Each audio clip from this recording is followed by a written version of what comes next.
नमस्कार दोस्तों, एग्जाम कौशल YouTube channel पर आपका बहुत बहुत स्वागत है। हमारी ये जो लेक्चर सीरीज चल रही है वो है जनरल साइंस की, जिसकी आज ये 14th क्लास है। इसमें हम आज पढ़ेंगे प्लांट्स हार्मोन्स के बारे में कि देखिए प्लांट्स हार्मोन्स होते क्या हैं। सबसे पहली बात तो देखिए क्या होता है प्लांट हार्मोन्स के बारे में हमको इस लेक्चर में देखना है। अब प्लांट के अंदर कुछ मूवमेंट होती है। अब यहाँ पर इस तरीके की देखिए मूवमेंट का मतलब ये नहीं है कि वो एक जगह से दूसरी जगह तक चल सकता है। जैसे जंतु क्या होता है, जैसे अगर हम इंसानों की बात करें तो इंसान एक जगह से दूसरी जगह तक चल सकता है, लेकिन बिल्कुल ऐसा तो यहाँ पर नहीं होता। प्लांट के अंदर मूवमेंट मतलब किस तरीके से आप इसकी मूवमेंट को समझोगे, हम इसको कुछ इस तरह से समझ सकते हैं कि जैसे आपने किसी प्लांट को देखा, आपने क्या करा, किसी प्लांट को देखा और फिर कुछ दिनों बाद आप उस प्लांट को आके देखोगे तो आप क्या पाओगे कि उसके अंदर नई नई ब्रांचेस आ गए। जो फूल पहले उस प्लांट के अंदर नहीं खिले हुए थे वो फूल आ गए। फिर जो फल थे, अगर आपने देखे होंगे कि फल जो स्टार्टिंग में जैसे हम 2 दिन पहले फल को देखते हैं तो कच्चे लगते हैं, लेकिन 2-4 दिन बाद तो क्या हो जाते हैं, फल पक के नीचे गिर जाते हैं। तो ये सारी जो गतिविधियां होती है, सारे इस प्रकार के जो मूवमेंट होते हैं वो सारे के सारे किन वजह से होते हैं, तो प्लांट्स के अंदर भी कुछ हार्मोन्स पाए जाते हैं, उन हार्मोन्स की वजह से होते हैं। तो आज के इस लेक्चर सीरीज के हम 14th क्लास में पादप हार्मोन्स के बारे में पढ़ेंगे और पादप हार्मोन्स कौन कौन से होते हैं, बेसिकली कहाँ किसका क्या रोल होता है, क्या भूमिका निभाते हैं, इन सब के बारे में आज के इस क्लास में देखेंगे। ठीक है, चलिए तो बिना कोई समय गवाए हम आरंभ करते हैं आज की क्लास। तो सबसे पहली बात अगर हम बात कर लेते हैं प्लांट हार्मोन्स के बारे में। अगर हम प्लांट हार्मोन्स के बारे में बात करते हैं तो प्लांट हार्मोन को हम कितने पार्ट में डिवाइड कर सकते हैं, या प्लांट हार्मोन को कितने होते हैं प्लांट हार्मोन। तो हम पादप हार्मोन्स, तो प्लांट हार्मोन कुल मिला के 5 प्रकार के होते हैं। सबसे पहला प्लांट हार्मोन्स हमको पढ़ना है ऑक्सीन हार्मोन, ठीक है। दूसरा प्लांट हार्मोन्स हमको पढ़ना है जिब्रेलिन हार्मोन। तीसरा प्लांट हार्मोन हम लोगों को पढ़ना है साइटोकाइनिन हार्मोन, ठीक है। अब देखिए ऑक्सीन हार्मोन, जिब्रेलिन हार्मोन और साइटोकाइनिन हार्मोन, ये तीनों के तीनों ही क्या करते हैं, तो ये तीनों के तीनों ही हार्मोन्स कैसे होते हैं, तो इन्हें वृद्धिवर्धक हार्मोन कहा जाता है। वृद्धिवर्धक हार्मोन का मतलब यहाँ पर क्या है कि ये सारे के सारे ये जो तीनों हार्मोन्स होते हैं ना, ये क्या करते हैं, ये जो 3 ग्रीन कलर में यहाँ पर आप लोगों को दिख रहे हैं, इन्हें हम वृद्धि हार्मोन भी कहते हैं। अब वृद्धि हार्मोन का मतलब आप लोगों को समझ में ही आ रहा होगा कि ये सारे के सारे मिलकर क्या करेंगे, पौधों की वृद्धि कहीं ना कहीं किसी पार्ट को बढ़ाने में हेल्प करते हैं। जबकि 2 हार्मोन अगर हम इसको बोल सकते हैं एब्सिसिलिक अम्ल और उसके बाद एथिलीन। अब एथिलीन एकमात्र जो पौधों के अंदर पाया जाने वाला ये गैसीय हार्मोन है, ठीक है, गैसीय प्रकृति का पाया जाता है जो हार्मोन। और दूसरा एब्सिसिक अम्ल होता है ये। अब ये एब्सिसिक अम्ल क्या काम करता है, तो ये दोनों के दोनों ही क्या करते हैं, वृद्धि रोधी हार्मोन हम इसे बोल सकते हैं, क्योंकि ये क्या करते हैं, वृद्धि के जस्ट अपोजिट उस वृद्धि को नियंत्रित करने का काम करते हैं, उसको रोकने का काम करते हैं। तो हमें इन सारे हार्मोन्स के बारे में एक एक करके डिटेलिंग में पढ़ना है। चलिए तो हम स्टार्ट करते हैं पहले हार्मोन ऑक्सीन के साथ। अब ऑक्सीन के बारे में अगर हम देखें तो इसके बारे में हम पढ़ लेते हैं, ठीक है। तो ऑक्सीन एक दुर्बल कार्बनिक अम्ल है।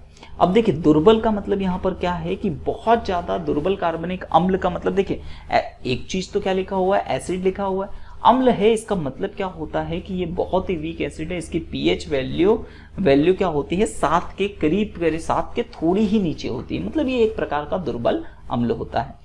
ऑक्सीन की सबसे अधिक मात्रा पौधों की वर्धी सिरों पर पाई जाती है। अब वर्धी सिरे यहाँ पर आप लोगों को समझने वाली बात है, तो वर्धी सिराएं कहाँ पर होती हैं, ठीक है। जैसे अगर हम बात कर लेते हैं, जैसे ये एक प्लांट है, तो ये प्लांट अगर यहाँ से ग्रोथ कर रहा है तो इस ग्रोथ के ये जो इपिकल पोर्शन, ये टॉप पोर्शन होता है, इसको वर्धी सिरे कहा जाता है। तो ये हम लोगों को कलिकाओं पर देखने को मिलेंगे, पत्तियों के टिप पर देखने को मिलेंगे, जड़ों के शीर्ष भाग में भी हमें ये देखने को मिलते हैं। यहीं पर इनका संश्लेषण होता है, मतलब क्या होता है, इन्हीं पर क्या होता है, यहीं पर ये हार्मोन्स बनते हैं। ऐसा नहीं होगा कि हार्मोन कहीं पर और बन रहे हैं, जैसे जंतुओं के अंदर हार्मोन्स ग्रंथियों के अंदर बनते हैं और निष्कासित होते हैं और प्रभाव उसी अंग पर या किसी दूसरे अंग पर प्रभाव डाल सकते हैं। परंतु इनमें क्या होगा, पेड़ पौधों के अंदर क्या होगा कि पेड़ पौधों के अंदर, जैसे ये एक पेड़ है, अब ये पेड़ उगा है तो इसके ये जो इपिकल, ये टॉप पोर्शन यहाँ पर दिखा होगा, तो यहीं पर ये ऑक्सीन हार्मोन बनता है, यहीं पर संश्लेषित होता है। अब इस हार्मोन के कारण पौधों में वृद्धि होती है, इसलिए इन्हें वृद्धि हार्मोन भी कहते हैं। तो काफी इंपॉर्टेंट फैक्ट है, आप लोगों को याद रखना है कि पौधों की वृद्धि हार्मोन किसे कहा जाता है, तो ऑक्सिन को पौधों का वृद्धि हार्मोन कहा जाता है। अब इस हार्मोन की खोज जो थी वो किसने की थी, 1880 में डार्विन ने की थी। और यहाँ याद रखने वाली बात यह है कि इसके कारण कोशिका का विभाजन नहीं होता। ये बहुत ही मोस्ट इंपॉर्टेंट है कि ऑक्सिन की वजह से कोई भी कोशिका विभाजन नहीं होता। इसका मतलब क्या है कि एक कोशिका यहाँ पर दो कोशिकाओं में कभी नहीं बदलेगी, कोशिका विभाजन नहीं होगा। तो भैया फिर इसे वृद्धि हार्मोन क्यों कह रहे हैं, तो इसे वृद्धि हार्मोन इस वजह से कह रहे हैं कि जैसे एक कोशिका यहाँ पर है, अब क्या होगा कि इस ऑक्सिन हार्मोन्स की वजह से यही कोशिका की क्या हो जाएगी, वृद्धि हो जाएगी, सेल इसमें इलोंगेट हो जाती है, कोशिका में वृद्धि हो जाती है। ओके, तो ये कोशिका विभाजन में कोई मदद नहीं करता है, परंतु कोशिका की वृद्धि को करता है। चलिए कहां पर पाए जाएंगे, तो ये क्या होगा, जैसे एक छोटा पौधा आता है तो इसके टॉप मोस्ट पे हमको ये हार्मोन्स देखने को मिलेंगे, और इन्हीं की वजह से क्या होता है, थोड़ा सा आप समझ सकते हो कि अब यहाँ पर एक कोशिका है, वही कोशिका क्या हो जाती है, इस तरीके से लंबी लंबी बड़ी बड़ी हो जाती है, मतलब जो छोटी छोटी कोशिकाएं हैं वो आगे बड़ी बड़ी हो जाती है, जिसकी वजह से ये पौधों के अपर मोस्ट पार्ट में क्या होता है, वृद्धि होने लग जाती है, वो बढ़ने लग जाते हैं। अब यहाँ पर इसी चीज को एक और तरीके से समझ सकते हैं कि यहाँ पर आप लोगों को एक और बात यहाँ से इन्हीं हार्मोन से समझ में आएगी हम लोगों को, और वो क्या समझ में आएगी, यहाँ से इस हार्मोन की वजह से एक विशेष बात हम लोगों को ये समझ में आएगी कि किस तरह से एक जो पौधा होता है वो प्रकाश की तरफ मुड़ जाता है। अब देखिए इसे मैं थोड़ा सा समझाने की कोशिश करता हूँ। जैसे यहाँ पर क्या है, यहाँ पर हम बना देते हैं सन, ठीक है, सनलाइट यहाँ से आ रही है। अब सनलाइट अगर यहाँ से आ रही है और क्या है कि एक जो पौधा है वो यहाँ पर हम मान लेते कुछ इस तरह से। अब ये पौधा जब यहाँ से उगता है तो इस तरीके से उग गया। अब सन जो है इस तरफ है, यहाँ से इसको क्या हो रहा है कि सूर्य की धूप ज्यादातर यहीं से मिलती है इसे। तो अब क्या होगा, ये जो ऑक्सिन हार्मोन होता है, ये ऑक्सिन हार्मोन दूसरे सिरे पर चले जाएगा। देखिए स्टार्टिंग में तो पूरे इस टॉप मोस्ट सिरे पर सभी दूर ऑक्सिन हार्मोन था, लेकिन क्या होगा जैसे सनलाइट आएगी तो इस सनलाइट के आने की वजह से क्या होगा कि ऑक्सिन हार्मोन इसके बैक साइड सरफेस पे चले जाएगा, यहां पर। समझ पा रहे हो? अब जैसे ही तो ऑक्सिन हार्मोन का काम क्या है, कोशिका की वृद्धि करना। तो यहां पर आप समझ पा रहे हो कि ऑक्सिन हार्मोन की वजह से इसके पीछे वाली कोशिकाओं की वृद्धि होगी और इधर वाली कोशिकाएं छोटी रह जाएंगी, जिसकी वजह से ये क्या हो जाएगा, इस तरफ मुड़ जाएगा। तो यही ऑक्सिन हार्मोन की वजह से क्या होता है, जो पौधे होते हैं वो प्रकाश की ओर वृद्धि करते हैं। ठीक है, यहाँ पर देखिए ये थोड़ा सा डायग्राम, यहाँ पर मैं यहाँ पर सन बना देता हूँ फिर से इसे समझाने के लिए, थोड़ा सा डायग्राम और अच्छी तरीके से देखिए। अगर सन यहाँ पर है, ठीक है, मतलब सन अगर एकदम बीच में है तो कोई प्रॉब्लम नहीं, हमेशा टॉप मोस्ट पोर्शन पे होता है। लेकिन क्या होता है कि हमेशा ये हार्मोन उस सिरे पर ज्यादा पाए जाते हैं जहां पर सूर्य का प्रकाश कम पहुंचता है। तो देखिए सूर्य अगर यहाँ पर है तो यहाँ पर प्रकाश क्या हो रहा है, यहाँ पर सूर्य का प्रकाश इस हिस्से पर ज्यादा मिलेगा, जबकि इस हिस्से पर सूर्य का प्रकाश कैसा देखने को मिलेगा, कम। तो ऑक्सिन हार्मोन यहाँ पर ज्यादा संश्लेषित होगा, ज्यादा बनेगा या ज्यादा एकत्रित हो जाएगा। और इस हार्मोन की वजह से इन कोशिकाओं में के अंदर क्या होगा, इलोंगेशन, कोशिकाओं की वृद्धि होगी। और कोशिकाओं की वृद्धि होगी तो ऑब्वियस सी बात है, अगर ये वाला हिस्सा ज्यादा लंबा हो जाएगा, ये वाला उसके कंपैरिजन में छोटा रह जाएगा, तो चीजें इस तरफ मुड़ जाएंगे। तो इस तरीके से पौधा क्या होता है, सूर्य प्रकाश की ओर वृद्धि करता है। तो ये भी बहुत ही मोस्ट इंपोर्टेंट फैक्ट आप लोगों को याद रखना है कि सूर्य की ओर वृद्धि या सूर्य की तरफ वृद्धि करवाने वाला हार्मोन किसे कहा जाता है, तो वो ऑक्सिन हार्मोन होता है। ये पौधे को सूर्य की ओर वृद्धि करने में मदद करता है। आई होप चीजें आप लोगों को समझ में आएगी। और ये हमेशा सूर्य से दूसरी तरफ या सूर्य से दूसरी ओर या सूर्य से डायरेक्ट संपर्क के विपरीत सरफेस पे हमेशा ये मोस्टली डेवलप्ड होता है। ठीक है, चलिए अब चलिए ऑक्सिन के कुछ कार्य हम देख लेते हैं। तो इसके कार्य क्या क्या है। सबसे पहला कार्य क्या है कि इसके कारण पौधों के शीर्ष, मतलब इनके कारण पौधों में शीर्ष की प्रमुखता हो जाती है। शीर्ष की प्रमुखता हो जाती है, इसका मतलब क्या है, थोड़ा सा यहां पर समझिएगा कि शीर्ष अगर सूर्य से इस तरफ मुड़ गया तो क्या होगा कि ये अब हमेशा ही इस तरफ मुड़ गया। अब इस तरफ मुड़ गया तो इसका मतलब क्या होगा कि यहां से यहां तक ये शीर्ष अब फिक्स हो गया। अब सूर्य वापस अगर इधर आ गया तो ये फिर से इधर मुड़ जाएगा। इसका मतलब क्या होता है कि इन्हीं की वजह से शीर्ष की प्रमुखता रहती है। शीर्ष जिस तरफ जहां पर जिस तरह से मुड़ेगा वो पौधा हमेशा के लिए वहां पर वैसा ही बन जाएगा, इसलिए इसकी प्रमुखता होती है। और ये पार्श्वीय कक्षीय कलिकाओं में वृद्धि रुक जाती है। अब पार्श्वीय कक्षीय कलिकाओं का मतलब समझ में आ ही रहा होगा कि जो एकदम सामने वाली कोशिका है उनके अंदर इनसे वृद्धि रुक जाती है। यह पत्तियों के विगलन को रोकता है, मतलब पत्तियों को टूटने से रोकता है। जब यहाँ पर इस तरीके से आप लोग पत्ती देख पा रहे हो तो पत्ती क्या है कि बड़े आसानी से गिर नहीं जाए, इसको टूटने से भी रोकता है। यह खरपतवार को नष्ट करता है। अब खरपतवार को नष्ट करने का मतलब यहाँ पर समझिएगा, जैसे ये एक पौधा है, ठीक है। अब ये पौधे क्या होते हैं, तो इनके नीचे से जड़ होगी। अब जैसे यहाँ पर जड़ होगी तो इस जड़ के एपिकल पोर्शन पे, इस टॉप मोस्ट इस वाले पोर्शन पर भी ऑक्सिन हार्मोन पाया जाएगा। अब देखिए क्या होता है, खरपतवार का मतलब क्या है कि यहाँ पर कुछ घासें उगी है पेड़ के आसपास, यहाँ पर कुछ घासें उगी है, तो ये जड़ का ये ऑक्सिन हार्मोन क्या करता है, इन जड़ों को यहाँ पर मारने का काम करता है, जिससे क्या होगा कि इस पौधे के आसपास क्या होगा, घासें नहीं उगती है या उनको उगने से रोकता है। तो ये खरपतवार को भी क्या करता है, नष्ट करता है। इसीलिए आजकल इस ऑक्सिन हार्मोन का बहुत ज्यादा यूज कहाँ पर किया जा रहा है, चारामार दवाइयों के अंदर किया जा रहा है। अब इस हार्मोन के कारण पौधे सूर्य प्रकाश की ओर मुड़ जाते हैं, जैसा कि यहाँ पर पूरी प्रक्रिया मैंने बताई किस तरह से होता है। यह फलों को गिरने से भी रोकता है। इसका मतलब क्या है कि कोई फल अगर लग गया है तो उसे बहुत जल्दी से गिरने से रोकता है। चलिए अब अगले हार्मोन जिब्रेलिन की तरफ हम बढ़ते हैं। आई होप आप लोगों को ऑक्सिन हार्मोन के कार्यविधि समझ में आई होगी। अब नेक्स्ट हार्मोन है हमारे पास जिब्रेलिन हार्मोन। चलिए तो जिब्रेलिन हार्मोन के बारे में देख लेते हैं। तो जिब्रेलिन दुर्बल कार्बनिक अम्ल है, बिल्कुल वैसा का वैसे ही। यह सभी हरे पौधों में पाया जाता है, ठीक है। ये तने के शीर्ष, ठीक है, तने के शीर्ष पर पाया जाएगा, नई पत्तियों में पाया जाएगा, बीजों में बनते हैं। इसकी खोज जापानी वैज्ञानिक कुरोसावा ने 1926 में की थी। अब याद रखने वाली बात यह है कि इसके कारण कोशिका विभाजन नहीं होता बल्कि कोशिका में वृद्धि होती है। तो याद रखिएगा ऑक्सिन हार्मोन भी किसी प्रकार की कोशिका के मतलब कोशिका विभाजन में कोई मदद नहीं करता है, और साथ ही साथ जिब्रेलिन भी कोई कोशिका विभाजन में मदद नहीं करता है। ये क्या काम करते हैं, तो ये पौधों के शीर्षों में पाए जाते हैं मुख्यतः, और वहीं पर उन्हें वृद्धि करवाने का कार्य करते हैं। अब यहाँ पर जापानी वैज्ञानिक कुरोसावा का मतलब यहाँ पर अब देखिए थोड़ा सा समझने की कोशिश कीजिएगा कि यहाँ पर छोटी सी अच्छा सा फैक्ट आप लोगों को बताता हूँ ताकि चीजें आप लोगों को जिब्रेलिन के बारे में याद रहे।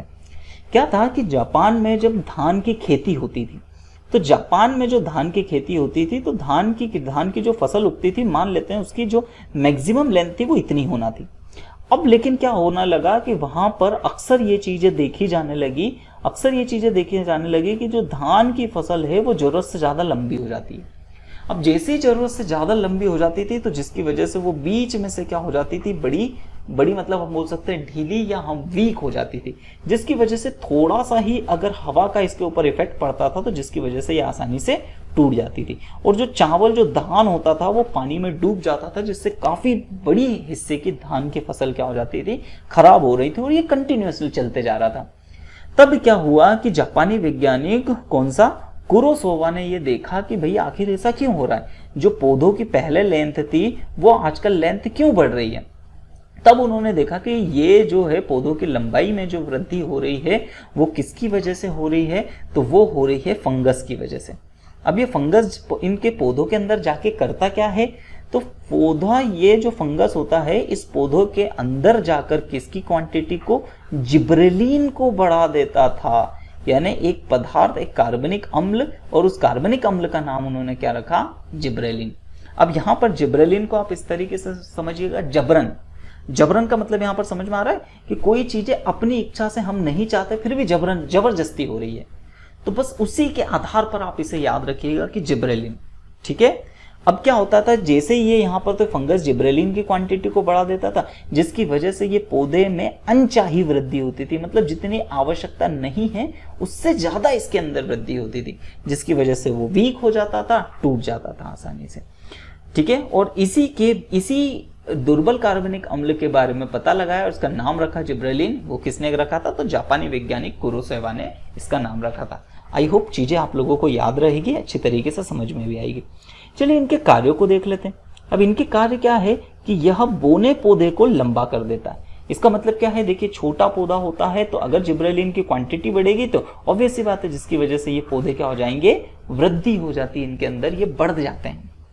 ठीक है, यह बीजों की प्रसुप्ति को भंग करके उन्हें अंकुरित होने के लिए प्रेरित करता है। अब प्रसुप्ति का मतलब यहाँ पर क्या है, प्रसुप्ति का मतलब क्या है कि जैसे देखिए आपने क्या हुआ कि जो अक्सर अपने घर में बीजों को इकट्ठा करते हैं हम लोग, जैसे गेहूं, तो गेहूं को हम इकट्ठा कर लेते हैं, तो गेहूं जब सूखी हुई कंडीशन में रहता है तो क्या होता है, वो उगता नहीं है, तब तक की उस स्थिति को क्या कहा जाता है, प्रसुप्ति कहा जाता है।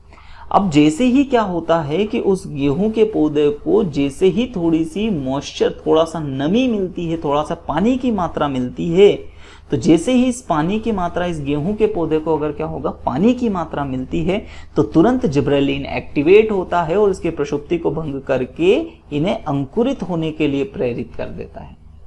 ठीक है, आई होप समझ में आया होगा। अब देखिए इससे तीसरा एक हमने इसका बहुत फायदा भी उठाया है, हमने इसे आर्टिफिशियली, कृत्रिम रूप से इसे हमने लेबोरेटरी में इस जिब्रेलिन हार्मोन को बना लिया।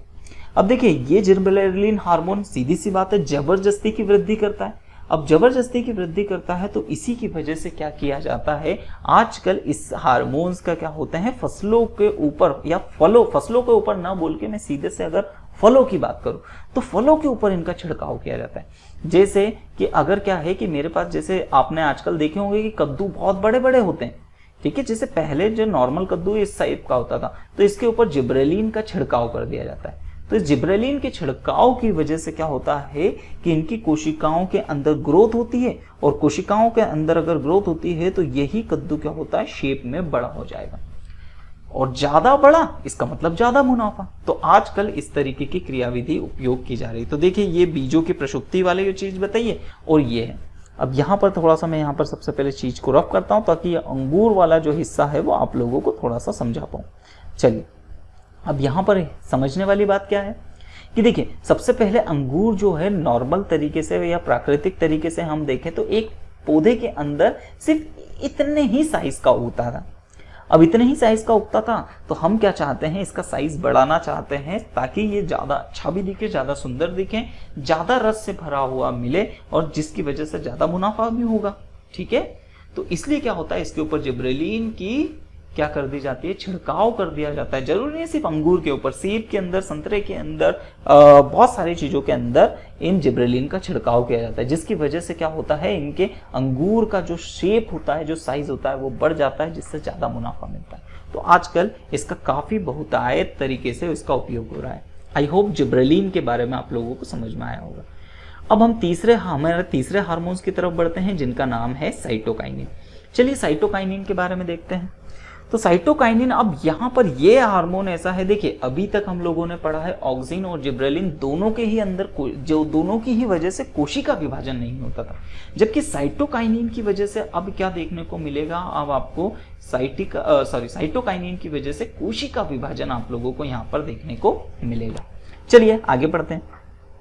तो यह हार्मोन मुख्यतः पौधों की नई कोशिका के उत्पत्ति के लिए जिम्मेदार होता है। अब नई कोशिका मतलब कोशिका विभाजन जरूर हो रहा होगा, अतः इसी हार्मोन के कारण नई पत्तियां, नए फूल, नई शाखाएं बनती है। इसकी खोज मिलर ने सन 1955 में की थी, परंतु इनका नामांकरण किया था वो लिथाम ने किया था। आई होप चीजें आप लोगों को समझ में आ रही हुई। कहाँ हिस्सा, जहां पर भी आपको पौधे के अंदर नई चीजें बनती हुई दिखती है, इसका मतलब वो साइटोकाइनिन की वजह से बन रही है। अब यह प्राकृतिक रूप से ऑक्सिन के साथ मिलकर काम करता है, अकेले नहीं काम करता है, ऑक्सिन के साथ। सबसे पहले साइटोकाइनिन की वजह से कोशिका विभाजन होता है, ऑक्सिन इनको बड़ा कर देता है। ठीक है, यह ऑक्सिन की उपस्थिति में कोशिका विभाजन और विकास में मदद करता है। यह एक वृद्धि हार्मोन है, तो याद रखिएगा साइटोकाइनिन भी एक वृद्धि हार्मोन है। यह आरएनए एवं प्रोटीन बनाने के लिए सहायक होते हैं। तो याद रखिएगा पौधों की कोशिकाओं के अंदर जो आरएनए और प्रोटीन के निर्माण के लिए साइटोकाइनिन हार्मोन बहुत फायदेमंद होता है। और इसी तरीके से क्या होता है, ये बीजों की प्रसुप्ति को भी बढ़ाता है, मतलब बीजों की प्रसुप्ति को भंग करके उन्हें अंकुरित करने के लिए भी प्रेरित करता है। क्यों? क्योंकि नई जड़ उत्पन्न होना है, मतलब साइटोकाइनिन। कोशिका विभाजन मतलब साइटोकाइनिन की जरूरत होगी। ओके बच्चों, आई थिंक आप लोगों को सारी चीजें अच्छी तरीके से समझ में आ रही होगी। आगे बढ़ते हैं हम लोग। तो अब हम अगला हार्मोन चलते हैं एब्सिसिक एसिड के ऊपर, ठीक है। तो इस एब्सिसिक अम्ल को समझते हैं। तो इनका संश्लेषण पत्तियों, तना, फलों एवं बीजों में होता है। तो कहां कहां होगा? पत्तियों में होगा, तने के अंदर होगा, फलों के अंदर होगा और बीजों में होता है, ठीक है। और हरित लवक भी इसका संश्लेषण करते हैं, ठीक है। जो क्लोरोप्लास्ट होता है उस क्लोरोप्लास्ट में भी इनका संश्लेषण होता है। अब इनके कार्य हम समझते हैं ताकि चीजें और अच्छी तरीके से क्लियर हो। अब ये बातें याद रखिएगा कि इस हार्मोन की खोज पहले किसने करी थी? तो 1961 से 1965 के बीच में कार्स ने की थी। कार्स एवं एडी कोड ने की थी, बाद में वेरिंग ने की थी। मतलब दो लोगों ने अलग अलग समय पर इसी एक हार्मोन को खोजा।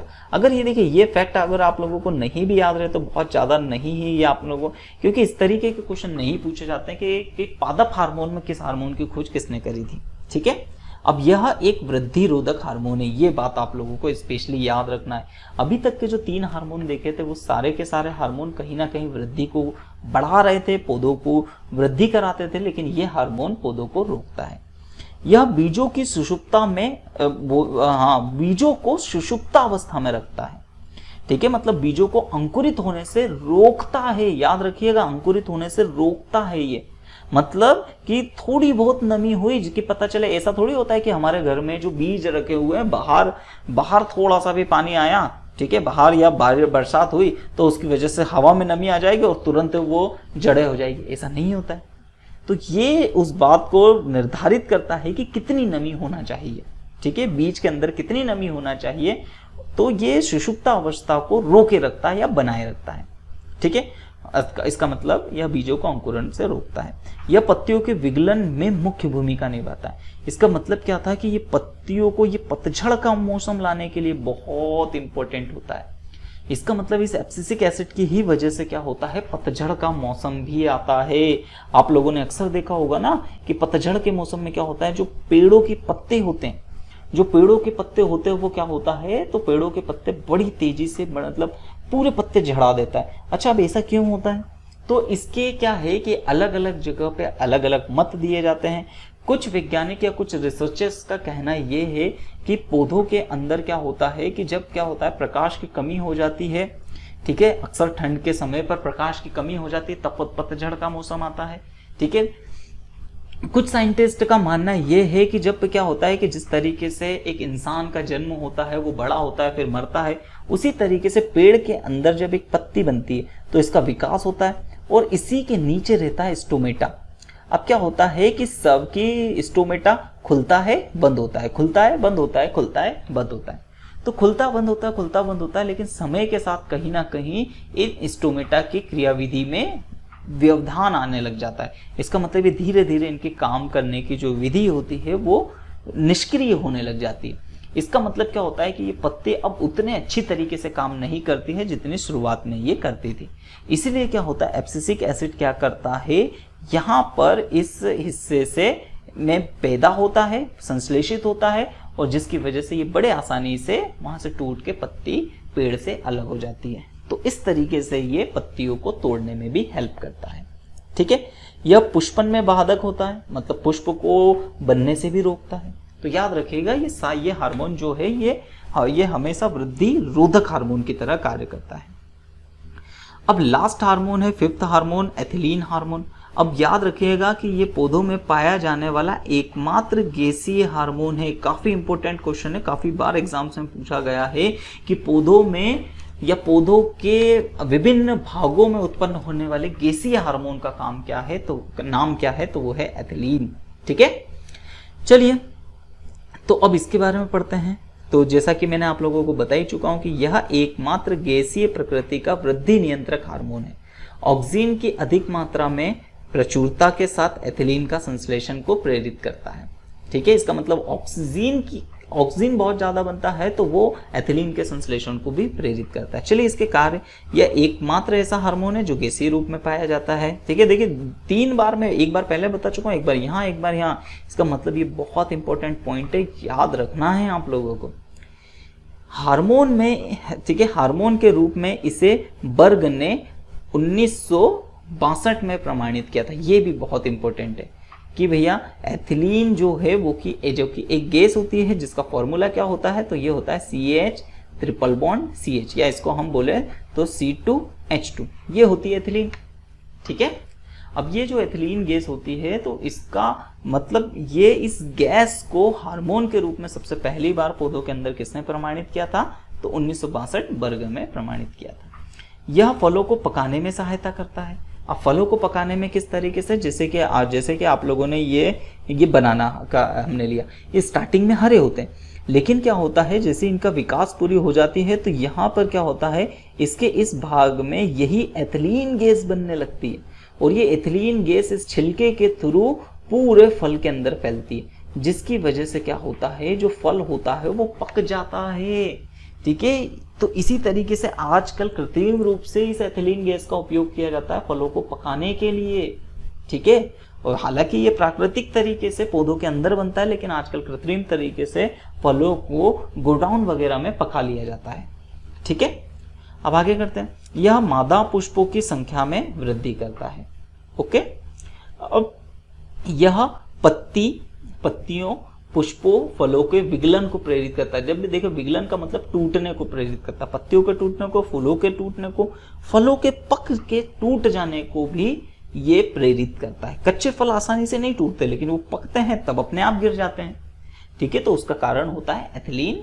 और ये एथिलीन क्या होता है कि उनके जो कनेक्शन होता है, पौधे से जो कनेक्शन वाला भाग होता है, इसे वीक कर देता है, जिसकी वजह से आसानी से पौधे से फल अलग हो जाता है।